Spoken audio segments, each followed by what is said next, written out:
IMF کا programme بھی ہمیں جاری و ساری رکھنا ہے کہ اس کے بغیر گزارا نہیں ہے. We have no other ہوگا اور بھائی کیسے ڈیفالٹ ہوگا؟ There is no chance that Pakistan will default. السلام علیکم ناظرین. ملک کے حالات مشکل ضرور ہیں لیکن ملک ڈیفالٹ نہیں کرے گا. زر مبادلہ کے ذخائر کم ہیں لیکن پاکستان ڈیفالٹ نہیں کرے گا. اسٹاک ایکسچینج انتہائی مشکل میں ہے لیکن پاکستان ڈیفالٹ نہیں کرے گا. ہم $1 بلین کے لیے بھاگ رہے ہیں لیکن پاکستان ڈیفالٹ نہیں کرے گا. پاکستان کی معیشت دلدل میں پھنس چکی ہے لیکن پاکستان ڈیفالٹ نہیں کرے گا. یہ سب ملک کے وزیر خزانہ اسحاق ڈار نے فرمایا ہے جنہوں نے آج اسٹاک ایکسچینج کی تقریب میں بذریعہ ویڈیو لنک خطاب کیا. نہیں پہنچنا چاہیے تھا. پاکستان کو اس پوائنٹ کے اوپر لا کے کھڑا کر دیا ہے جہاں پاکستان ڈیڈنٹ ڈیزرو. ہم روز سنتے ہیں جی ڈیفالٹ ہوگا اور بھائی کیسے ڈیفالٹ ہوگا؟ There is no chance that Pakistan will default. انشاءاللہ Pakistan will survive. But that is not حکومت fault. The fault. ناظرین، ایک طرف وزیر خزانہ اسحاق ڈار اتنے پر امید ہیں اور دوسری طرف وزیر اعظم شہباز شریف مسائل کے پہاڑ قوم سے شیئر کر رہے ہیں. حکومت اس کو مارز وجود میں آئے ہوئے صرف 8 ماہ ہوئے ہیں. وہ 30 سال کا پہاڑ نما جو ملبہ ہے اس کو تو ختم نہیں کیا جا سکتا. It is a national emergency. جس ملک میں $27 ارب کا تیل اور گیس امپورٹ کرنے پر وسائل جو ہے وہ چلے جائیں تو وہ ترقی اور خوشحالی کہاں سے آئے گی؟ IMF معاہدہ کیا، اس کی دھجیاں اڑائیں. آج ہم پر ٹرسٹ کرنے کے لیے تیار نہیں ہے. IMF کا پروگرام بھی ہمیں جاری و ساری رکھنا ہے کہ اس کے بغیر گزارا نہیں ہے. وزیر اعظم کا کہنا ہے کہ IMF کا پروگرام جاری رکھنے کے علاوہ کوئی چارہ نہیں، جبکہ اسحاق ڈار ان سے پہلے کہہ چکے ہیں کہ IMF ان کے بقول I don't care. صرف یہی نہیں، وہ قوم کو امید بھی دلا چکے ہیں کہ 2 ہفتوں میں دوست ملک $3 ارب بھی فراہم کریں گے. اس بات کو کیے ہوئے 3 ہفتوں سے زیادہ وقت گزر چکا ہے. وہ $3 ارب ابھی تک نہیں آئے. صورتحال یہ ہے کہ میکرو اور مائکرو اکنامک کے انڈیکیٹر ہمارا ساتھ نہیں دے رہے. اسٹیٹ بینک آف پاکستان کے پاس صرف $6.1 ارب بچے ہیں جس کو ہم کسی بھی صورت زر مبادلہ کے ذخائر نہیں کہہ سکتے. کوئی ملک ہمیں ڈالر دینے کے لیے تیار نہیں. IMF سے ہماری بات نہیں بن رہی.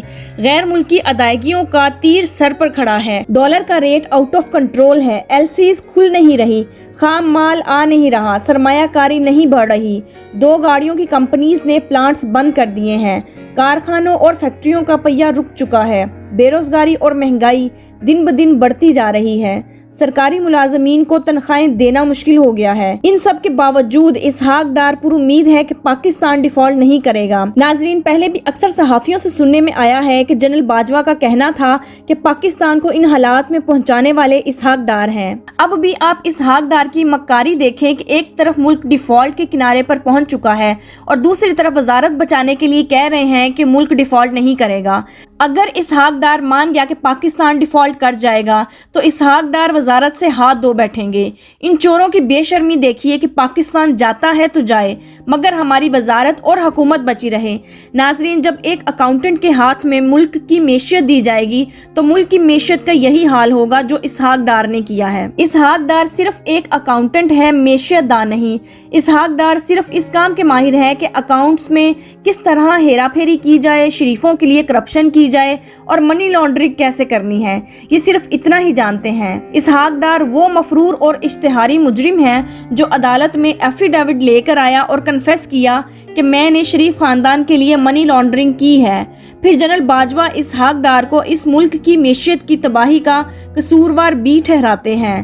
لیکن اچانک ایسا کیا ہوا کہ اس مفرور اشتہاری مجرم کو واپس پاکستان بلا کر اس پر تمام کیسز ختم کروا کر دوبارہ اسی کے ہاتھ میں ملک کی تقدیر دے دی گئی. اسحاق ڈار کھل کر اس ملک کی تقدیر کے ساتھ کھیل رہے ہیں. جیسے عید کے دنوں میں اناڑی کسائی بکرے کا حال کرتے ہیں ویسے ہی اسحاق ڈار ملک کی معیشت کا حال کر رہے ہیں. ناظرین، یاد رکھیے کپتان نے سوچ سمجھ کر یہ وارن کیا تھا کہ ملک ڈیفالٹ کی طرف جا رہا ہے. اس ملک کو بچانے کا واحد حل یہ ہے کہ ملک میں الیکشن کروائے جائیں. میری مقتدر حلقوں سے گزارش ہے کہ پاکستان کے ساتھ پہلے ہی بہت تجربے ہو چکے ہیں. اب ہمارا ملک مزید تجربات کا متحمل نہیں ہو سکتا. اب اس ملک پر رحم کیا جائے اور کپتان کی اس وارننگ کو سیریس لیتے ہوئے ملک کو الیکشن کی طرف لے جائیں تاکہ یہ ملک ڈیفالٹ ہونے سے بچ جائے. الیکشن ہوں گے تو ملک میں سیاسی استحکام ہوگا، اس لیے فوراً الیکشن کروانے چاہیے. ناظرین، آپ کی اس بارے میں کیا رائے ہے کامنٹ میں ضرور بتائیے گا. اگلی ویڈیو میں ملتے ہیں، تب تک کے لیے اللہ حافظ.